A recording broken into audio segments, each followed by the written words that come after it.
Selamat pagi dan shalom jemaat dikasih Tuhan. Shalom. Selamat datang di rumahnya Tuhan. Senang sekali bisa berkumpul bersama di rumah Tuhan. Membawa hati kita, hidup kita untuk memuji Yesus Allah kita yang hidup. Amin. Saya percaya semuanya mengalami kebaikan Tuhan sepanjang minggu ini. Amin. Saya percaya ada berkat, ada kesembuhan, ada mujizat, ada sukacita yang Tuhan berikan kepada kita. Suatu kita sungguh-sungguh datang kepada Dia. Amin. Bolehkah saya mengundang jemaat Tuhan bagi berdiri bersama. Boleh lihat kiri, kanan, depan, belakang. Bolehkan berikan salam. Speak blessings to one another. Katakan Tuhan Yesus baik. God bless you. God loves you. God has been so good to you. Haleluya. Bolehkan berikan tepuk tangan terbaik bagi Yesus kita. Sebab Dia hadir tempat ini. Haleluya. Kami sanjung Kau Yesus. Kami sanjung Kau di tempat ini Yesus.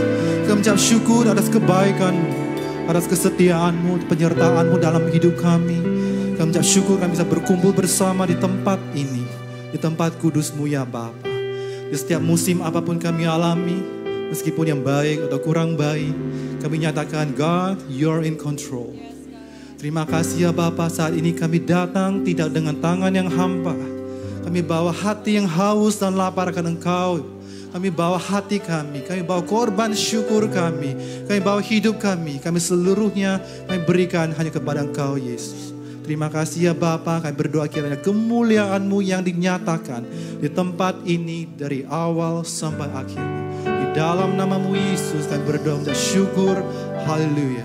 Amin. Silakan duduk jemaat Tuhan.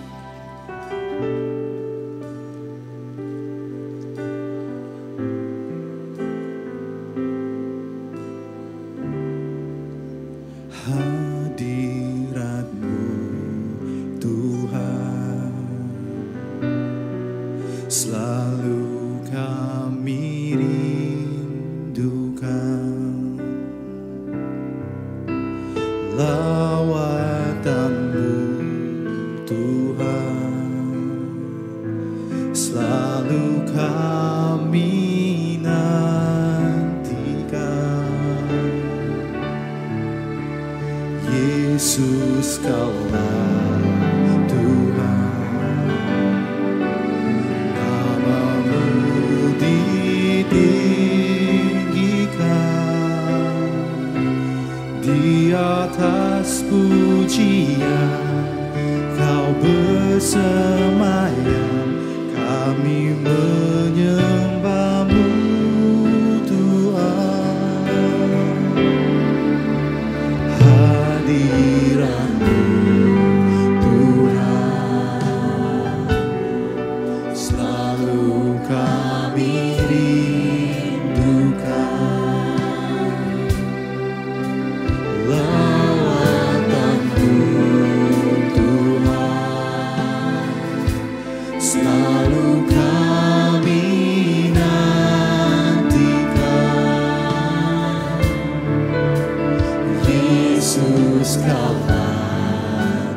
bawa pujian kami hanya padamu Yesus, sebab hanya layak terima pujian, segala hormat, segala kemuliaan bagimu. Oh ya Ramashanda, Irarama Ramashanda, Engkau yang bertahta di tempat ini Tuhan, lawatilah gerejamu Tuhan. Haleluya.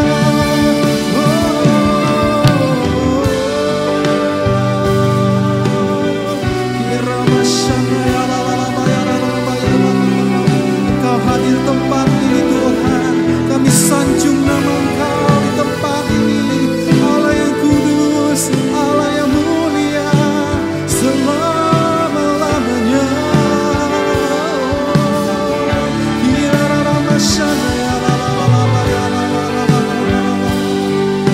Tiada yang seperti-Mu Tuhan.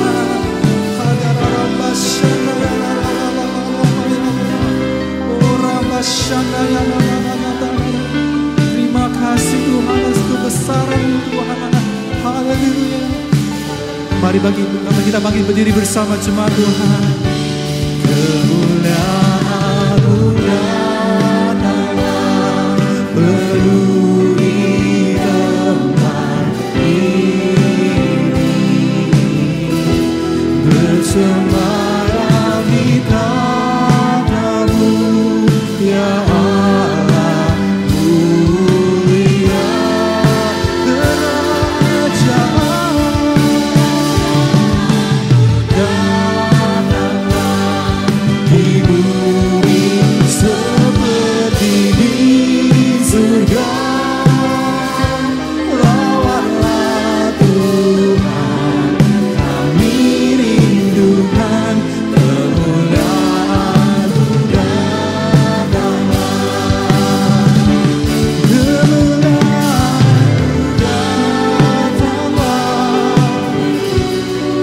penuhi tempat ini, bersemayam di tahta-Mu ya Allah mulia.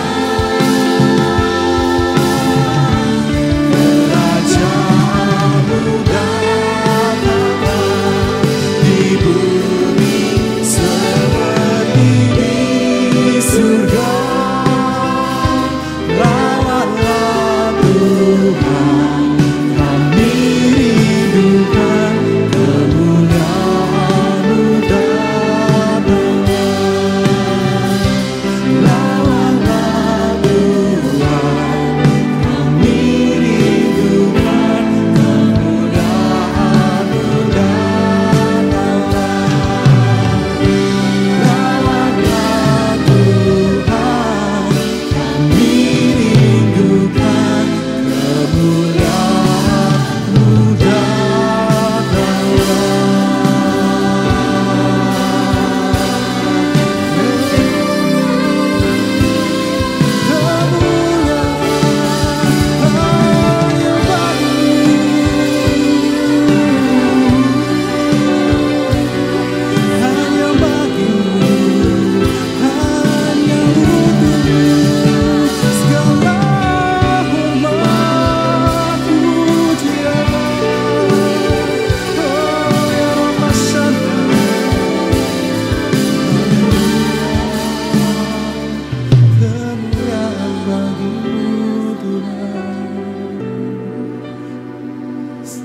hanya bagimu.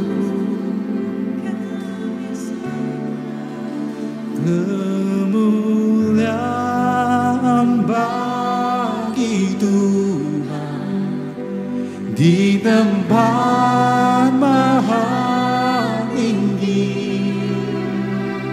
Kau Raja di angkat dan dipuji. Datanglah kerajaanmu, jadilah kehendak-Mu. Seluruh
Salam semuanya. Tema khotbah bulan ini adalah memahami dan mengenal Tuhan. Yeremia 9 ayat 23 dan 24 berkata, "Beginilah firman Tuhan, janganlah orang bijaksana bermegah karena kebijaksanaannya. Janganlah orang kuat bermegah karena kekuatannya. Janganlah orang kaya bermegah karena kekayaannya. Tetapi siapa yang mau bermegah, baiklah bermegah karena yang berikut, bahwa ia memahami dan mengenal aku, bahwa akulah Tuhan yang menunjukkan kasih setia, keadilan, dan kebenaran di bumi. Sungguh, semuanya itu kusukai." Demikianlah firman Tuhan. Tuhan senang kepada orang-orang yang memahami dan mengenal Dia. Bahwa Tuhanlah yang menunjukkan kasih setia, keadilan, dan kebenaran di bumi. Tuhan Yesus berkata kepada orang Farisi dan orang Saduki dalam Matius 16 ayat 2 dan 3. "Pada petang hari, kamu berkata, hari akan cerah karena langit merah, dan pada pagi hari kamu berkata, hari ini cuaca buruk karena langit merah dan redup. Rupa langit kamu tahu membedakannya, tetapi tanda-tanda zaman kamu tidak mampu." Tuhan juga berbicara kepada kita agar kita tidak hanya bisa melihat atau membedakan tanda-tanda yang terjadi di dunia ini, tetapi lebih daripada itu, kita harus mampu melihat tanda-tanda akan kedatangan Tuhan Yesus yang kedua kali. Sesuai dengan 1 Tesalonika 5 ayat 1 sampai dengan 11, dikatakan bahwa hari Tuhan datang seperti pencuri pada malam hari. Ini berlaku kepada orang-orang yang hidup dalam kegelapan. Tetapi bagi kita yang hidup dalam terang, hari Tuhan tidak datang tiba-tiba seperti pencuri. Orang yang hidup dalam terang atau siang adalah orang yang berjaga-jaga dan sadar. Orang yang hidup dalam terang atau siang tahu akan tanda-tanda zaman. Hari-hari ini Tuhan sedang berbicara kepada gerejanya tentang tahun 2033. Bahwa pada tahun 2033, setiap orang akan berjumpa secara autentik dengan Tuhan Yesus melalui kuasa dan hadirat Roh Kudus. Sampai tahun 2033, setiap kita mendapat kesempatan untuk memperkenalkan Yesus kepada setiap orang. Tahun 2033 merupakan goal penyelesaian amanat agung. Kalau benar tahun 2033 amanat agung selesai, tidak berarti bahwa Tuhan Yesus pasti datang tahun 2033. Ini tidak alkitabiah. Tetapi kalau kita berkata, tahun 2033 Tuhan Yesus bisa datang, itu alkitabiah. Sesuai dengan Matius 24 ayat 14 yang berkata, kalau amanat agung selesai, baru setelah itu tiba kesudahannya. Baru setelah itu bisa berarti 1 minggu, 1 bulan, 1 tahun, atau beberapa tahun. Tetapi yang jelas kita harus mengerti adalah Tuhan Yesus berkata, "Aku datang segera." Saya terus bertanya kepada Tuhan Yesus, bagaimana untuk menyelesaikan amanat agung ini? Tuhan memberikan jawaban melalui Yeremia 33 ayat 3. "Berserulah kepadaku, maka aku akan menjawab engkau dan akan memberitahukan kepadamu hal-hal yang besar dan yang tidak terfahami, yakni hal-hal yang tidak kau ketahui." Saya lakukan apa yang Tuhan suruh ini. Saya terus berseru-seru kepada Tuhan. Tuhan kembali memberikan pengertian bahwa hal-hal yang ada di depan ini adalah sesuatu yang besar. Tuhan memberikan kata kunci, sembahyang. Kita tahu bahwa arti sembahyang ini adalah berdoa. Tetapi Tuhan memberikan pengertian kepada saya, arti dari sembahyang itu sebagai berikut. Sembahyang berasal dari kata sembah dan yang. Kata yang berasal dari bahasa Sanskerta, Jawa kuno, Bali, yang berarti yang maha kuasa, yang maha mulia, yang maha suci. Bagi kita orang percaya, yang maha kuasa, yang maha mulia, yang maha suci, itu adalah Allah kita yang namanya Tuhan Yesus Kristus. Haleluya! Jadi kita harus menyembah Tuhan Yesus Kristus. Definisi menyembah bisa dalam arti sempit atau arti luas. Menyembah dalam arti sempit adalah kita masuk dalam hadiratnya, merasakan hadiratnya, menikmati hadiratnya. Sedangkan menyembah dalam arti luas adalah taat akan firman-Nya. Mujizat-mujizat akan terjadi luar biasa. Ke depan ini kita akan mengalami mujizat-mujizat yang luar biasa. Kalau kita mau mengalami mujizat-mujizat itu, kata kuncinya adalah sembahyang. Untuk bisa mengerti dan memahami hal-hal yang besar yang akan terjadi sampai dengan tahun 2033. Kata kuncinya adalah sembahyang. Sesuai yang terjadi di Asbury Revival, maka pola penuaian jiwa dan pemuritan ke depan ini adalah doa, pujian, penyembahan bersama-sama dalam unity siang dan malam, yaitu sembahyang. Who is like you, Lord, in all the earth? Massive love and beauty, endless world. Nothing in this world can satisfy. Jesus, you're the cup that won't run dry. Your presence is heaven to me.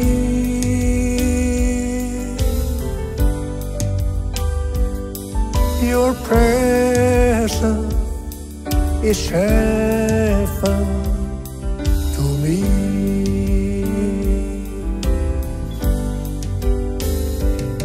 Your presence is heaven to me.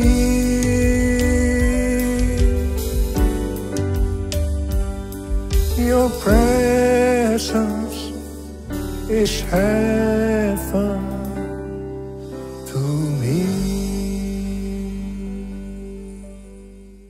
Pada tanggal 3 sampai dengan 6 Oktober 2023, ada acara WPA atau World Prayer Assembly di Perth, Australia. Bagi saya, ini adalah WPA yang ketiga. WPA yang pertama dan yang kedua diadakan di SICC pada tahun 2012 dan tahun 2022. Ayat emas dari WPA sejak tahun 2012 adalah Habakuk 2 ayat 14. Sebab bumi akan penuh dengan pengetahuan tentang kemuliaan Tuhan, seperti air yang menutupi dasar laut. Setiap acara WPA selesai, baik yang pertama maupun yang kedua, terjadi hal-hal yang luar biasa, yang mengakibatkan terjadinya kegerakan-kegerakan baru. Setelah WPA yang pertama tahun 2012, maka pada tahun 2013, terjadi dua peristiwa yang penting. Peristiwa pertama, tahun 2013, Tuhan memberikan nama kepada pencurahan Roh Kudus yang terjadi hari-hari ini, seperti yang dikatakannya pada tahun 2009 kepada saya, sebagai Pentakosta yang ketiga. Peristiwa kedua tahun 2013, pada waktu Global Council Empower 21 meeting di Hawaii, Tuhan memberikan visi bahwa pada tahun 2033, setiap orang akan berjumpa secara otentik dengan Tuhan Yesus melalui kuasa dan hadirat Roh Kudus. Pada awalnya, kami tidak mengerti apa yang dimaksudkan oleh Tuhan dengan visi ini. Tetapi kami percaya. Sebagai tanda kami percaya, kami memperkatakan visi tersebut. Pada tahun 2018, Tuhan membukakan pengertian tentang Pentakosta ketiga. Setelah WPA kedua pada bulan Mei 2022 di SICC Tower, Tuhan membukakan pengertian tentang tahun 2033 tadi.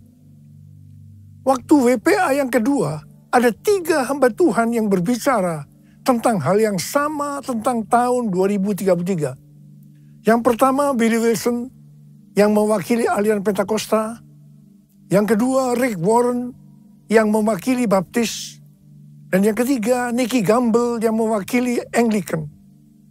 Ketika saya mendengarkan mereka berbicara, maka Tuhan memberikan pengertian kepada saya. Dan saya berkata, I got it. I got it. Setelah itu ada konferensi Empower 21 di Amsterdam yang temanya Everyone.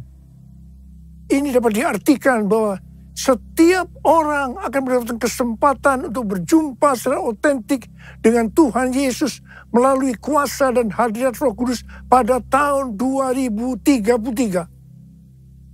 Setiap kita mendapatkan kesempatan untuk memperkenalkan Yesus kepada setiap orang sampai tahun 2033.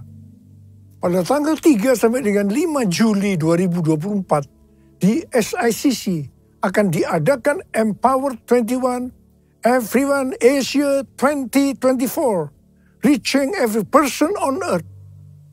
Saya percaya ini akan merupakan trigger untuk kegerakan Next Gen secara global. Hal-hal itulah yang terjadi setelah WPA pertama dan WPA kedua. WPA ketiga di Perth telah berakhir dengan lawatan yang luar biasa untuk Next Gen. Saya percaya akan terjadi kegerakan-kegerakan yang lebih dahsyat, yang merupakan kelanjutan dari kegerakan yang terjadi sekarang ini sampai dengan tahun 2033. Pesan yang Tuhan berikan kepada kita adalah supaya kita menjaga agar doa, pujian, dan penyembahan kepada Tuhan tidak berhenti. Kita harus menjaga api doa itu terus naik ke hadapan Tuhan. Jadikan aku, Tuhan, rumah doamu, agar semua suku bangsa datang menyembahmu. Jadikan aku, Tuhan, rumah doamu, agar semua suku bangsa datang menyembahmu. Agar semua suku bangsa datang menyembahmu.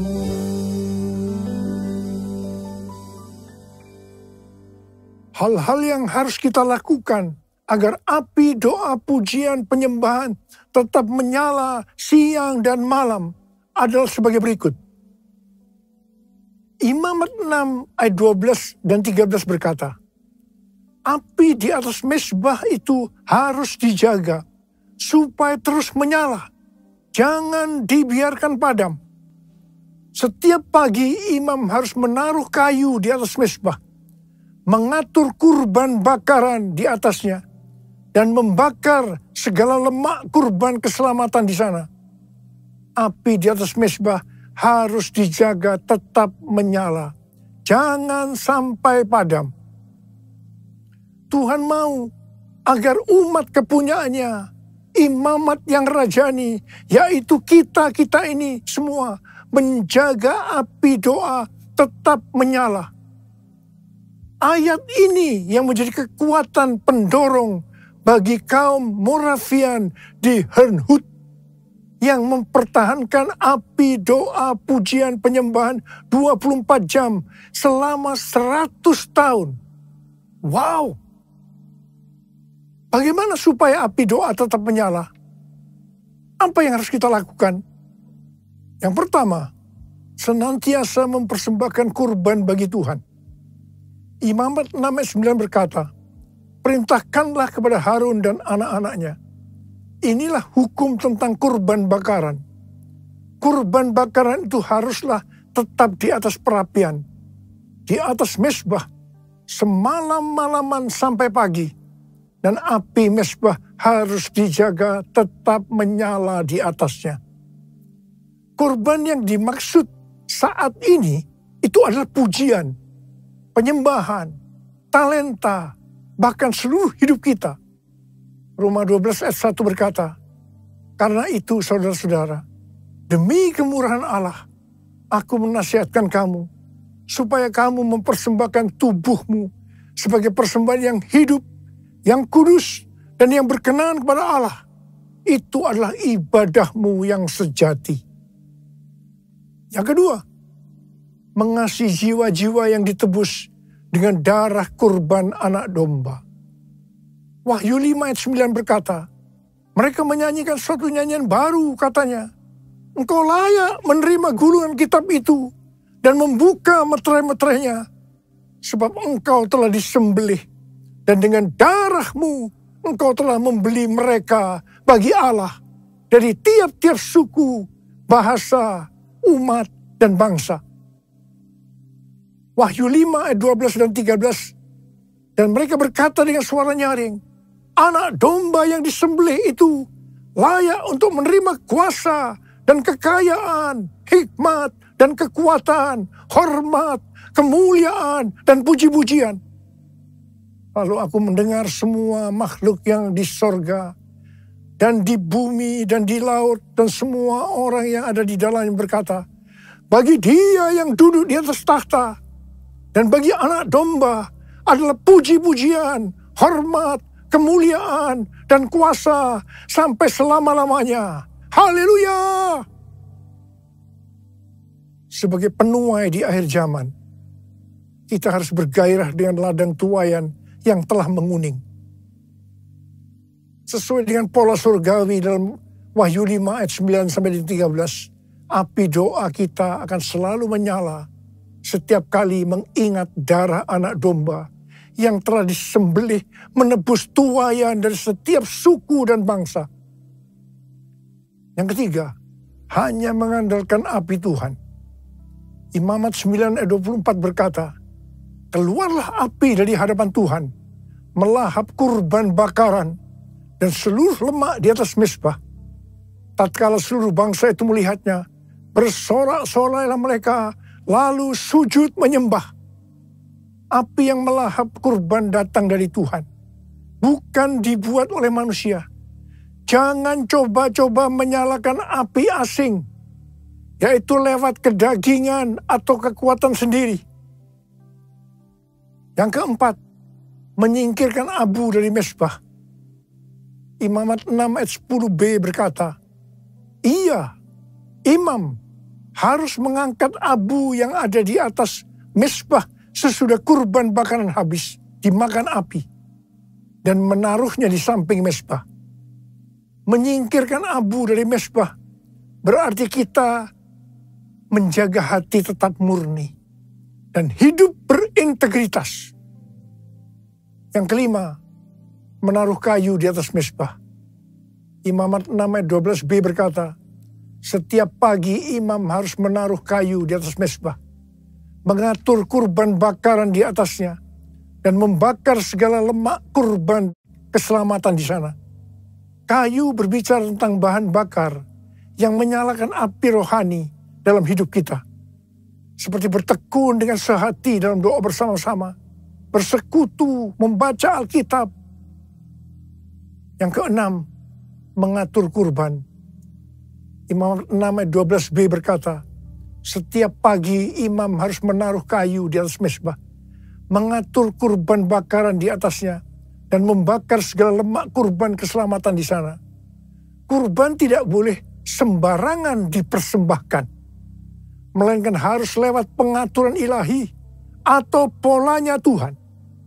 Tuhan menyatakan polanya bagi gereja lewat tuntunan Roh Kudus, pelayanan 5 jawatan, dan teladan Bapa rohani, kita juga tidak boleh mengatur-atur kegerakan Roh Kudus. Yang ketujuh, membangkitkan next gen. Imamat 6 ayat 9 berkata, perintahkanlah kepada Harun dan anak-anaknya. Inilah hukum tentang kurban bakaran. Kurban bakaran itu haruslah tetap di atas perapian, di atas mezbah, semalam-malaman sampai pagi. Dan api mezbah harus dijaga, tetap menyala di atasnya.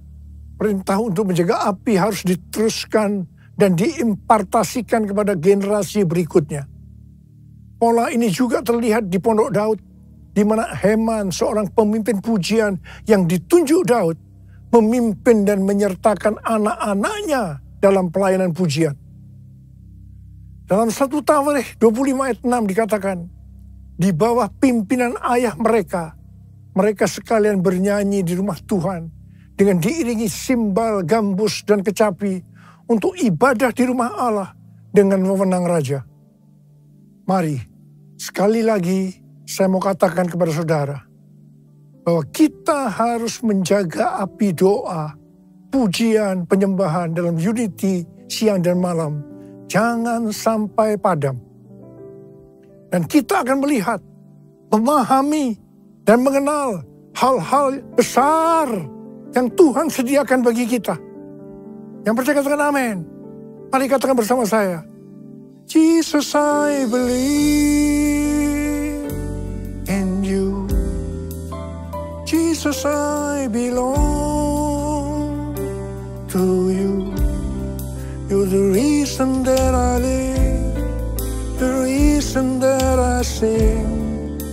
Jesus, I believe in you. Jesus, I belong to you. You're the reason that I live, the reason that I sing. With all I am, I will worship you. Angkat tangan saudara. I will worship you. I will worship you, Jesus. Jesus.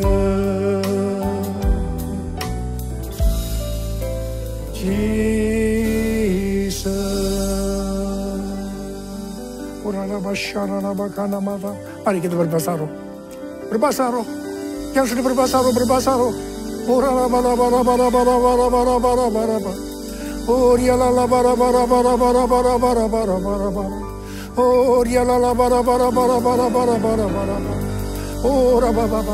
Curahkan pengurapan-Mu buat kami, Tuhan.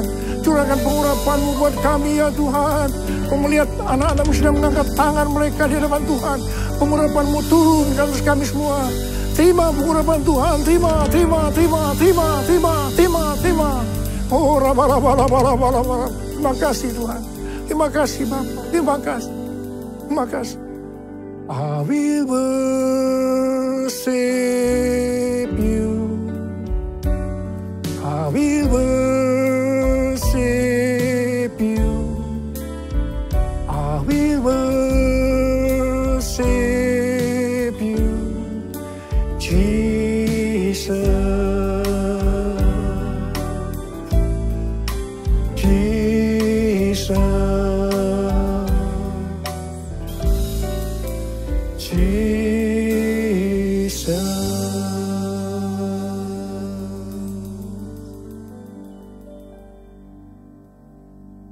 Mari, saudara-saudara, kita akan masuk dalam perjamuan kudus. Kita akan mengingat ayat ini.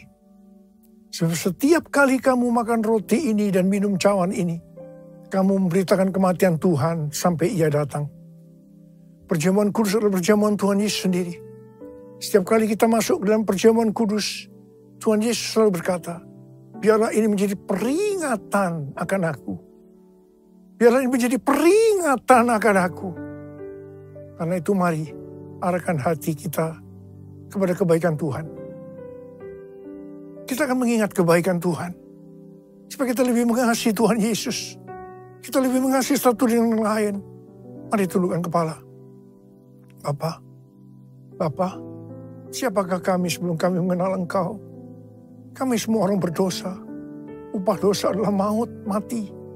Tapi Engkau yang tidak berdosa telah dijadikan dosa oleh karena kami.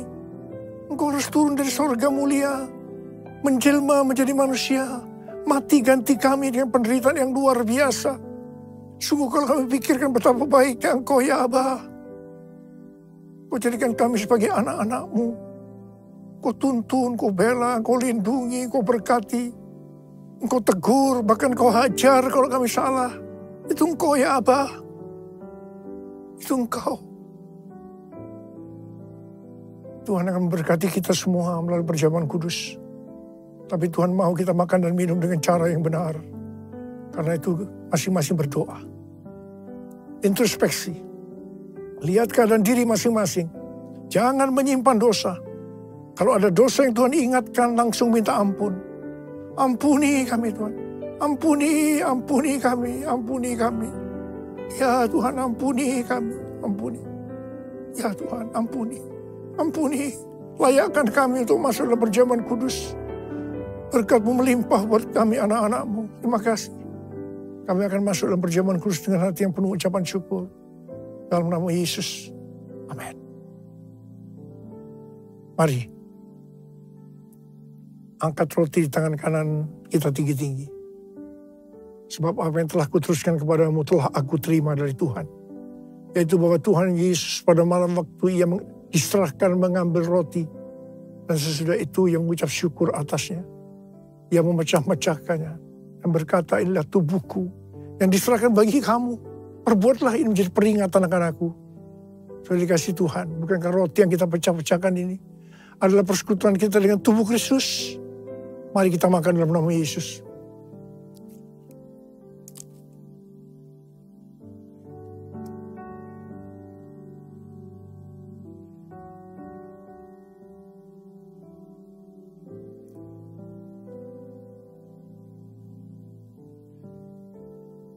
Angkat cawan di tangan kanan kita tinggi-tinggi.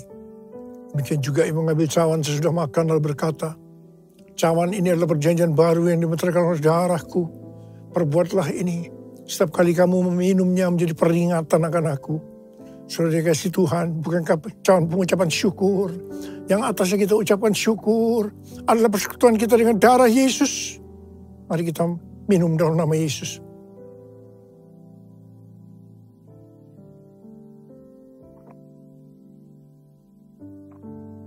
Mari angkat tangan kita di depan Tuhan. Ucapkan syukur dan terima kasih.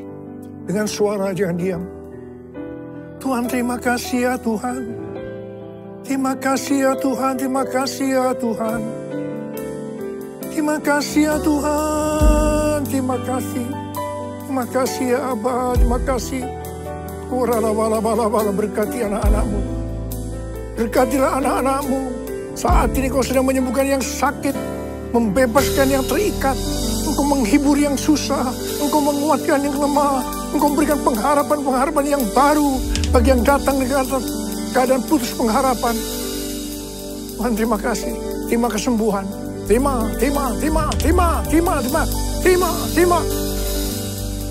Ucapkan terima kasih. Katakan terima kasih Tuhan. Terima kasih Tuhan. Terima kasih. Terima kasih Yesusku. Terima kasih Yesusku. Puji syukur hanya bagi Tuhanku. Terima kasih Yesusku. Terima kasih Yesusku. Puji syukur hanya bagi Tuhanku. Terima kasih.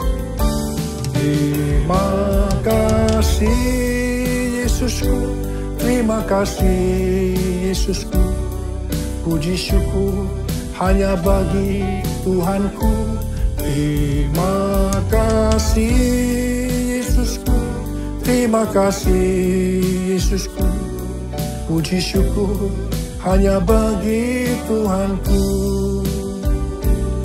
Puji syukur hanya bagi Tuhanku. Puji syukur hanya bagi Tuhanku.